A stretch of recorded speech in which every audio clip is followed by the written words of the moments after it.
Students, I hope कल वाले lecture के जो मैंने आपको फॉर्मूलाज करवाए थे, molarity, molality, normality, mole fraction, mass fraction, आप सब ने एक बार बेटा गो थ्रू हो गए होंगे, क्योंकि अगर आपको फॉर्मूलाज याद होंगे तभी हम आज का लेक्चर अपना मेरा समझ आएगा आपको। आज के लेक्चर में हम करेंगे न्यूमेरिकल्स, जो मैंने कल फॉर्मूलाज करवाए थे उनके बेसिस पे।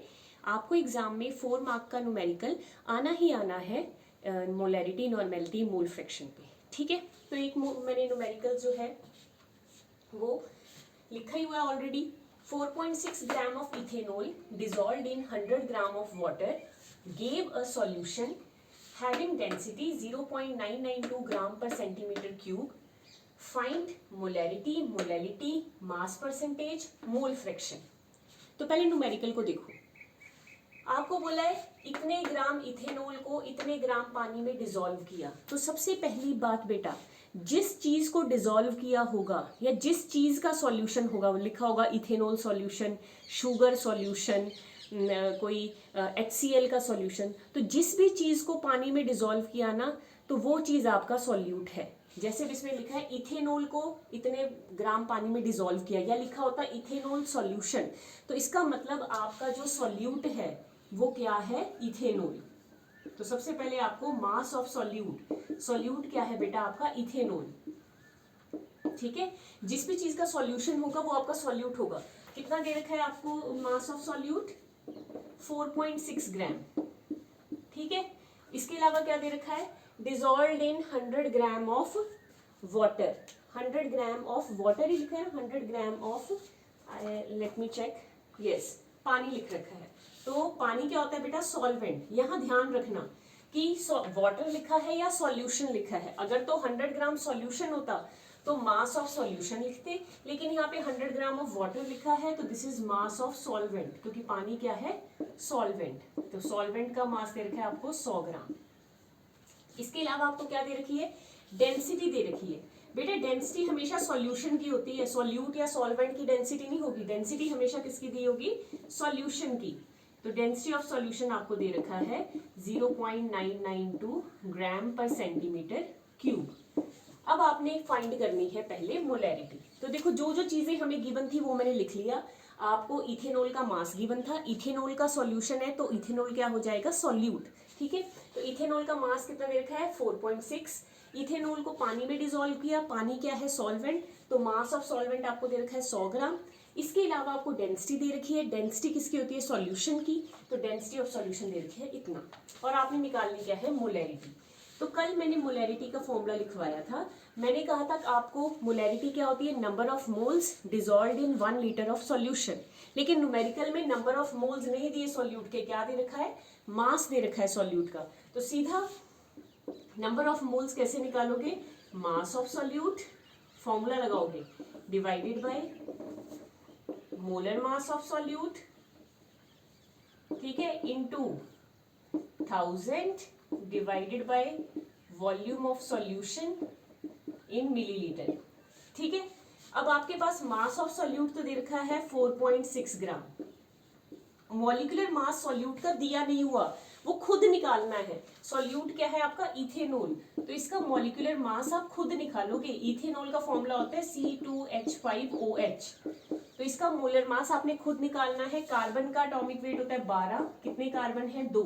हाइड्रोजन का एटॉमिक वेट होता है 1, कितने हाइड्रोजन है, 5। ऑक्सीजन का एटॉमिक वेट होता है 16, एक और हाइड्रोजन है, इसका एटॉमिक वेट है 1। तो जब आप ये कैलकुलेट करोगे ये आ जाएगा 46 ग्राम। तो मॉलिक्यूलर मास इथेनॉल का कितना आ गया, 46 ग्राम। तो मास भी है, मॉलिक्यूलर मास भी है, into 1000 divided by volume of solution. Volume of solution चाहिए, पर वॉल्यूम ऑफ सॉल्यूशन तो कहीं भी गिवन नहीं है। वॉल्यूम की जगह आपको क्या दे दी है, डेंसिटी। तो आपको अपना बचपन का फॉर्मूला डेंसिटी का याद आना चाहिए। डेंसिटी का बेसिक फॉर्मूला क्या होता है, डेंसिटी बेटा किससे मिलके बनती है, मास अपॉन वॉल्यूम। तो डेंसिटी अगर सॉल्यूशन की है तो मास भी किसका लोगे, सॉल्यूशन का, और वॉल्यूम भी किसका यूज करोगे, सॉल्यूशन का।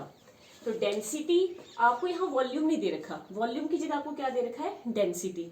तो अगर आप वॉल्यूम निकालना चाहते हो तो मास ऑफ सॉल्यूशन को डेंसिटी ऑफ सॉल्यूशन से डिवाइड कर दो, वॉल्यूम आ जाएगा। देखो अगर आपको वॉल्यूम ऑफ सॉल्यूशन चाहिए तो आप क्या करो, मास of solution divided by density of solution. अब बेटा मास ऑफ सॉल्यूशन आपको गिवन नहीं है। मास ऑफ सॉल्यूशन किससे बनता है, सॉल्यूट प्लस सॉल्वेंट। सॉल्यूट का भार कितना है 4.6, सॉल्वेंट का भार कितना है 100, तो वो टोटल मास ऑफ सॉल्यूशन आ जाएगा, क्योंकि सॉल्यूशन किससे बना है, सॉल्यूट प्लस सॉल्वेंट से। डेंसिटी आपको कितनी दे रखी है 0.992, ठीक है, तो ये आ जाएगा 104.6 डिवाइडेड बाय 0.992, ये आपका आ जाएगा वॉल्यूम। डेंसिटी थी ये मास आपका ग्राम में था, डेंसिटी आपको किस में थी, ग्राम पर सेंटीमीटर क्यूब, तो ग्राम से ग्राम कैंसिल हो जाएगा, आपका जो वॉल्यूम आएगा वो सेंटीमीटर क्यूब में आएगा। सेंटीमीटर क्यूब का मतलब होता है मिलीलीटर, तो वॉल्यूम आपका 104.6 डिवाइडेड बाय 0.992 मिलीलीटर में ही है, क्योंकि सेंटीमीटर क्यूब का मतलब होता है मिलीलीटर। तो आपके पास सब कुछ आ गया है, mass of solute, molar mass of solute 1000 divided by volume of solution, और इससे आप जो है मोलैरिटी निकाल लोगे। आई होप आपको इसमें कोई दिक्कत नहीं आनी चाहिए अगर आपको फॉर्मूला याद है, क्योंकि आपको दिया हुआ है 4.6 ग्राम ऑफ इथेनॉल। इथेनॉल क्या है, सॉल्यूट, सॉल्यूट का मास आपको दिया हुआ है, सॉल्यूट का मॉलिक्यूलर मास आप निकाल लोगे, ठीक है। वॉल्यूम ऑफ सॉल्यूशन नहीं दिया तो आप डेंसिटी के फॉर्मूला से, डेंसिटी क्या होती है, मास अपॉन वॉल्यूम, तो मास अपॉन वॉल्यूम से निकाल लोगे। पर क्योंकि डेंसिटी सॉल्यूशन की है तो मास भी यहाँ पे किसका यूज करना है, सॉल्यूशन का, वो आपको गिवन नहीं है, तो मास सॉल्यूशन का कैसे निकलेगा, सॉल्यूट का मास प्लस सॉल्वेंट का मास। तो इस तरह से बेटा आपका मोलैरिटी का आंसर आ जाएगा, ठीक है। अब सेकंड पार्ट, सेकंड आपको क्या निकालना है, मोलैलिटी। मोलैलिटी का क्या फॉर्मूला होता है, मोलैलिटी का फॉर्मूला होता था mass of solute divided by molecular mass of solute into 1000 divided by weight of solvent in gram. तो ये तो सब कुछ आपको दिया ही हुआ है, मास ऑफ सॉल्यूट कितना है 4.6, मॉलिक्यूलर मास कितना निकाला आपने सॉल्यूट का 46, इनटू 1000 वेट ऑफ सॉल्वेंट, पानी का कितना भार दे रखा है 100, तो बेटा ये तो इजीली आप कैलकुलेट कर लोगे, ठीक है जी। ये तो 1 ग्राम ही आ गई, सॉरी 1 ही आ गई मोलैलिटी, मोलैलिटी का आंसर तो आपका 1 ही आ गया, ठीक है, सब कुछ कैंसिल हो गया और जो मोलैलिटी है आपकी 1 आ गई, ठीक है। तो इस तरह से आप नॉर्मल फॉर्मूला लगा लोगे, molality mass of solute molecular mass of solute into 1000 divided by weight of solvent, सब कुछ आपको गिवन है, ठीक है। थर्ड आपने क्या निकालना है, mass percentage of A and B. A and B क्या होता है पुत्र, ए एंड बी क्या होता है, कल ही मैंने बताया था कि बी आपको, आपने सॉल्यूट को मानना है, ए आपने सॉल्वेंट को मानना है, ठीक है। जो ये सॉल्यूशन वाला चैप्टर है उसमें हमने हमेशा जो बी कंपोनेंट है वो सॉल्यूट को मानना है और ए कंपोनेंट हमने सॉल्वेंट को मानना है। तो आपने निकालना है मास परसेंटेज। अब देखो बेटा मास परसेंटेज, कल मैंने आपको मास फ्रैक्शन निकालना बताया था, तो अगर मास परसेंटेज ऑफ बी निकालनी है तो mass of B divided by mass of A plus mass of B, ठीक है। ये तो मास फ्रैक्शन था, लेकिन अब क्योंकि परसेंटेज पूछी है तो मल्टीप्लाई बाय 100। अगर तो मास फ्रैक्शन पूछा होता तो यहीं पे खत्म हो जाता कि mass of B divided by total mass, लेकिन क्योंकि परसेंटेज पूछी है तो मल्टीप्लाई बाय 100। अब मास ऑफ बी, सॉल्यूट का मास कितना है 4.6, solvent mass of A, solvent का मास कितना है 100, सॉल्यूट का मास कितना है 4.6, तो इसको कैलकुलेट करके इनटू 100 ये आपके पास आ जाएगा मास परसेंटेज ऑफ बी, ठीक है। फिर जब आपने मास परसेंटेज ऑफ ए निकालना है तो थोड़ा सा डिफरेंस आ जाएगा, बस यहाँ पे आ जाएगा ए, तो अब यहाँ पे ऊपर आ जाएगा मास of A divided by total mass of component into 100, तो ये आ जाएगा 100 divided by 100 plus 46 into 100। I hope calculation तो आप कैलकुलेटर से कर लोगे, सिंपल कैलकुलेटर आपके बोर्ड एग्जाम में अलाउड होता है, बट लेकिन जो जेई मीन्स वगैरह में नहीं अलाउड होता, ठीक है, तो कैलकुलेशन आप कर सकते हो। उसके बाद लास्ट आपका पार्ट रह गया है मोल फ्रैक्शन। मोल फ्रैक्शन, लो जी, मोल फ्रैक्शन पहले बी का निकाल लें, सॉल्यूट का निकाल लें एक्स बी। तो जब आपने मोल फ्रैक्शन एक्स बी निकालना है तो उसका फॉर्मूला क्या था, number of moles of B divided by number of moles of A plus number of moles of B. ठीक है, अब बेटा आपको नंबर ऑफ मोल्स थोड़ी दिए हुए हैं, आपको तो मास दिया हुआ है। आपको तो नंबर ऑफ मोल्स सॉल्यूट के दिए नहीं, आपको तो मास दिया हुआ है। तो नंबर ऑफ मोल्स किसी चीज के कैसे निकालते हो, मास ऑफ बी, उसका मास डिवाइडेड बाय उसका मॉलिक्यूलर मास।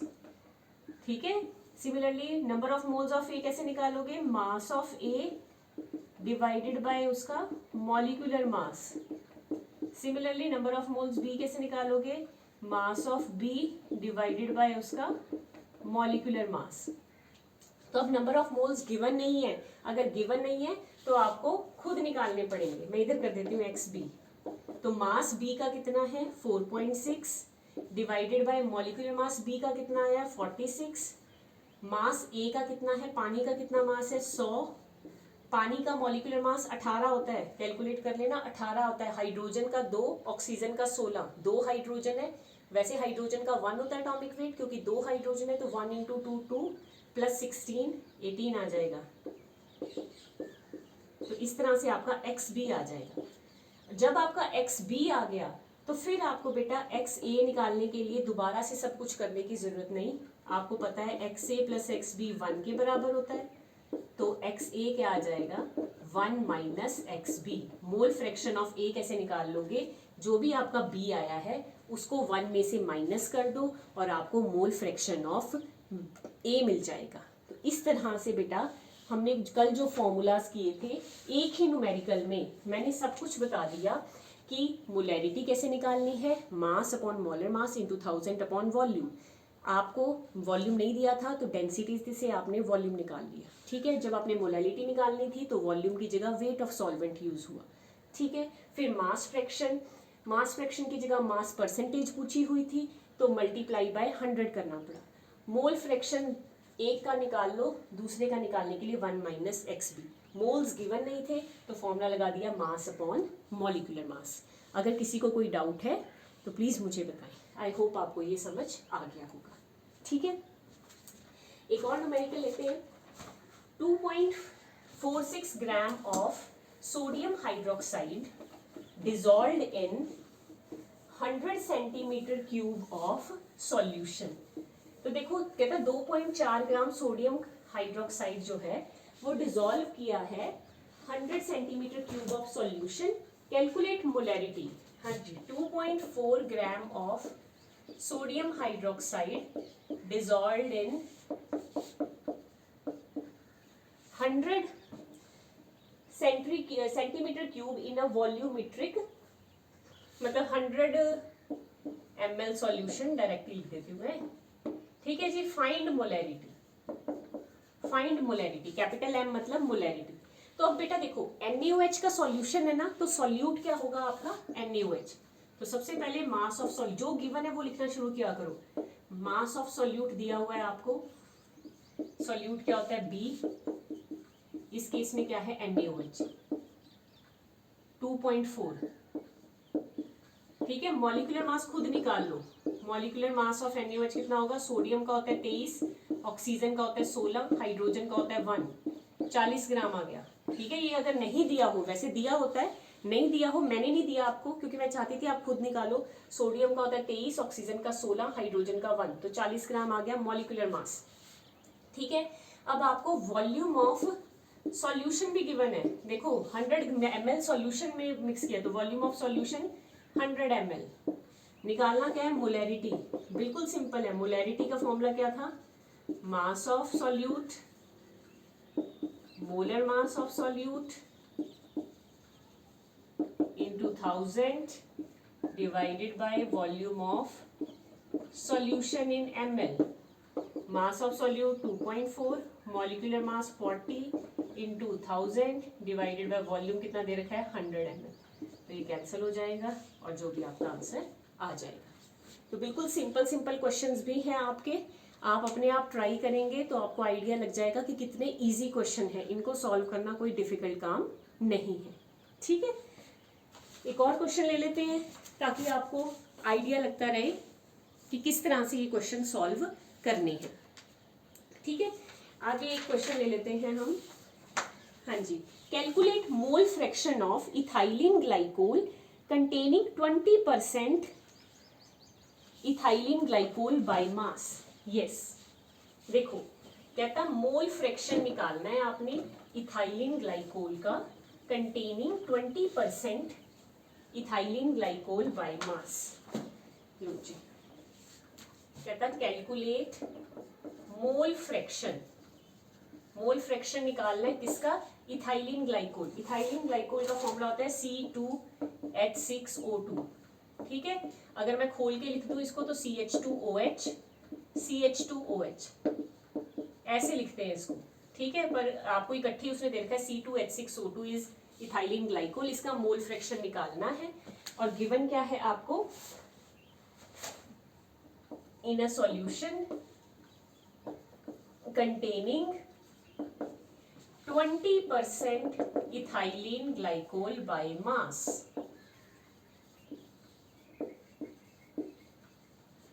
ठीक है जी, ये क्वेश्चन है आपको कि आपने मोल फ्रैक्शन निकालना है इथाइलिन ग्लाइकोल का और आपको कितना इथाइलिन ग्लाइकोल दे रखा है? 20% ethylene glycol by weight. By weight, ये ध्यान रखना, बाय वेट दे रखा है या बाय वॉल्यूम दे रखा है। तो पुत्र देखो, जब भी आपने कोई भी काम सॉल्यूशन निकालना हो किसी भी न्यूमेरिकल का, तो सबसे पहले तो आपको पता होना चाहिए कि पूछा क्या है। निकालना है मोल फ्रैक्शन। मोल फ्रैक्शन ये इथाइलिन ग्लाइकोल। अब देखो इथाइलिन ग्लाइकोल का सॉल्यूशन है तो इथाइलिन ग्लाइकोल क्या हुआ? सॉल्यूट, क्योंकि सॉल्वेंट तो क्या है? पानी। तो अब देखो मोल फ्रैक्शन आपने XB सॉल्यूट का निकालना है ना, और सॉल्यूट क्या है आपका? Ethylene glycol C2H6O2। तो मोल फ्रैक्शन का फॉर्मूला क्या होता है? Number of moles of B divided by number of moles of A plus number of moles of B।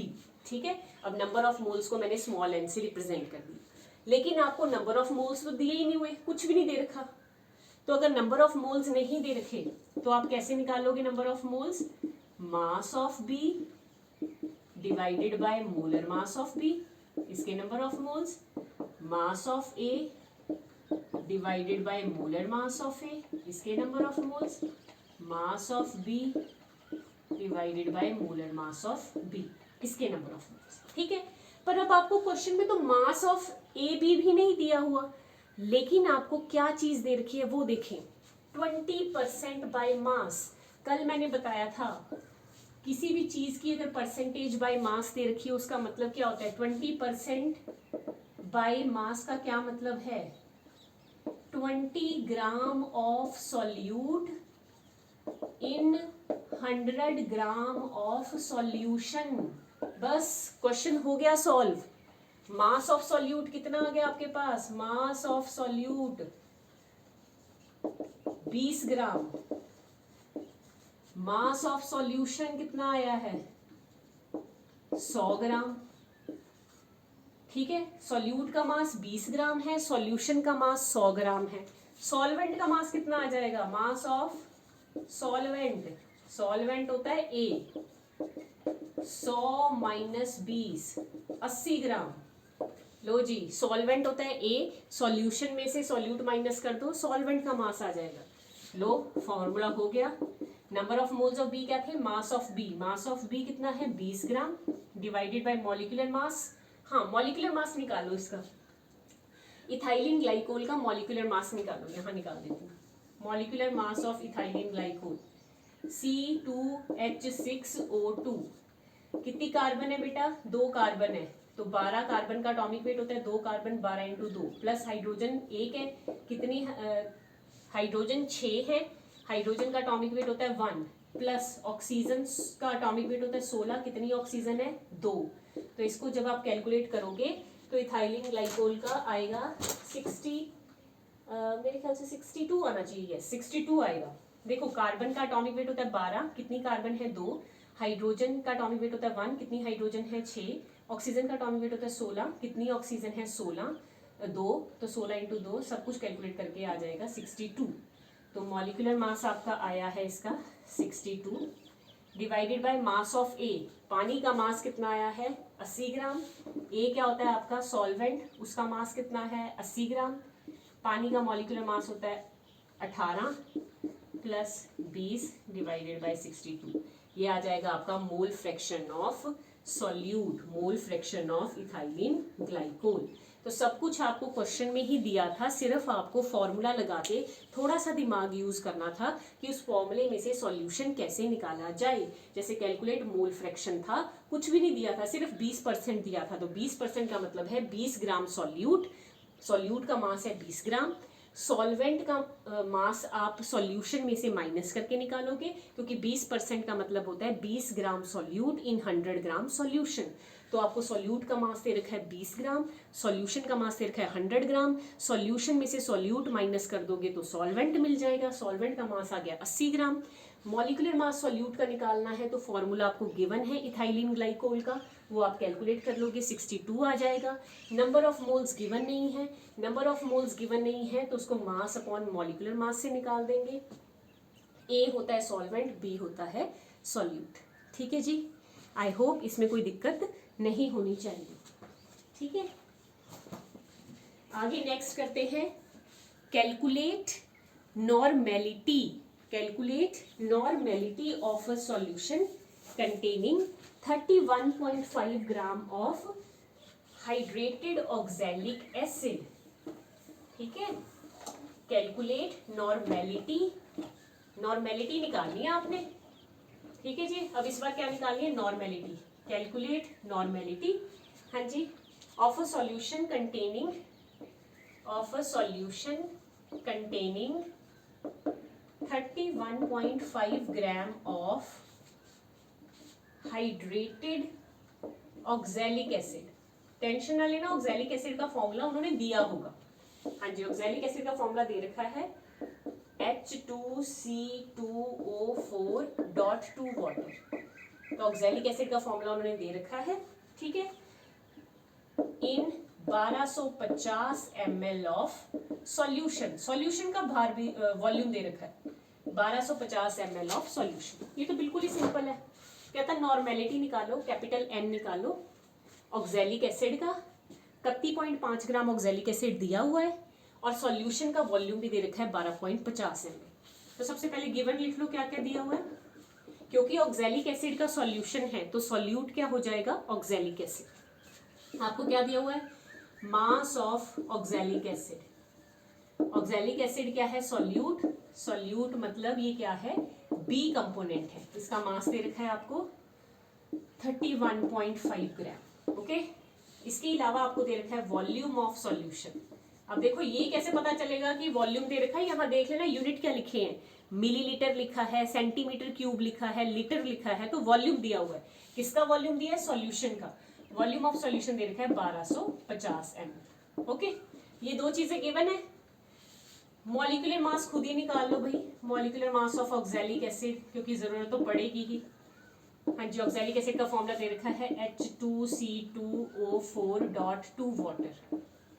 तो मॉलिक्यूलर मास निकालोगे, हाइड्रोजन कितने हैं 1 × 2 प्लस कार्बन का भार 12 × 2 प्लस ऑक्सीजन का 16 × 4 प्लस 2 वाटर हैं, एक वाटर का 18 होता है तो 2 वाटर का 2 × 18। तो जब इसको आप कैलकुलेट करोगे मेरे ख्याल से ये आ जाएगा 126 ग्राम। तो मॉलिक्यूलर वेट भी आ गया आपके पास ऑक्सैलिक एसिड का। तो अब नॉर्मेलिटी का फॉर्मूला लगा दो, नॉर्मेलिटी का फॉर्मूला होता है number of moles divided by volume of solution, लेकिन नंबर ऑफ मोल्स तो दिए नहीं है, नंबर ऑफ मोल्स नहीं दिए तो आप क्या लिखोगे mass of B divided by equivalent mass of B. Sorry, normality का फॉर्मूला नंबर ऑफ मोल्स नहीं होता, नंबर ऑफ ग्राम इक्विवेलेंट होता है। तो ग्राम इक्विवेलेंट में आप क्या लगाते हो मास अपॉन इक्विवेलेंट मास। ठीक है, मास अपॉन इक्विवेलेंट मास लिखते हो इन 2000 divided by volume of solution in ml। तो बेटा क्वेश्चन में अब आपको मास ऑफ बी तो दिया ही हुआ है 31.5, लेकिन इक्विवेलेंट मास नहीं दिया। इक्विवेलेंट मास कल मैंने फॉर्मूला सिखाए थे, इक्विवेलेंट मास कैसे निकालते हैं एसिड का, इक्विवेलेंट मास एसिड का निकालना हो तो कैसे निकालते थे बेटा, molecular mass divided by number of H positive. तो अब देखो ऑक्सैलिक एसिड में कितने हाइड्रोजन है, 2 हाइड्रोजन है। ये पानी वाला नहीं लेने, ये तो हाइड्रेटेड है, ये तो अलग से है। तो ऑक्सैलिक एसिड में अपने कितने हाइड्रोजन है, 2 हाइड्रोजन है। तो जितना भी इसका मॉलिक्यूलर मास आया 126 divided by 2, number of hydrogen इसमें 2 है, तो इसका इक्विवेलेंट मास आ जाएगा 63 ग्राम। तो आपने यहाँ पे इक्विवेलेंट मास भर देना है 63 इंटू 1000। वॉल्यूम ऑफ सॉल्यूशन आपको दे रखा है 1250। सब कुछ आपके पास आ गया है, नॉर्मेलिटी आ जाएगी, क्योंकि नॉर्मेलिटी क्या होती है, mass upon equivalent mass into 1000 upon volume. अब क्योंकि आपको इक्विवेलेंट मास नहीं दिया था तो खुद निकालोगे। एसिड का इक्विवेलेंट मास कैसे निकालते हैं, molecular mass divided bye basicity. Basicity मतलब कितने H पॉजिटिव है। तो ऑक्सैलिक एसिड में 2 हाइड्रोजन पॉजिटिव थे, तो डिवाइडेड बाय 2 आ जाएगा। ठीक है, तो आज के लिए इतना बहुत है। मैंने नॉर्मेलिटी का भी न्यूमेरिकल सिखा दिया, मोलैरिटी का भी सिखाया, मोल फ्रैक्शन का भी सिखाया, मास फ्रैक्शन का भी सिखाया। अब कल भी कुछ न्यूमेरिकल्स करेंगे। बाकी आप जितनी प्रैक्टिस करोगे, जितनी जल्दी फॉर्मूलाज लर्न करोगे, जितना ज़्यादा आप रिवाइज करोगे। देखो बेटा, रिवीजन रेपिटिशन ही की है कि आप क्वेश्चन को देखते ही सॉल्व कर दो। ठीक है, क्योंकि 4 नंबर आपको मिलने हैं, तो प्रैक्टिस भी आपने करनी है। ठीक है, ओके देन, बाय।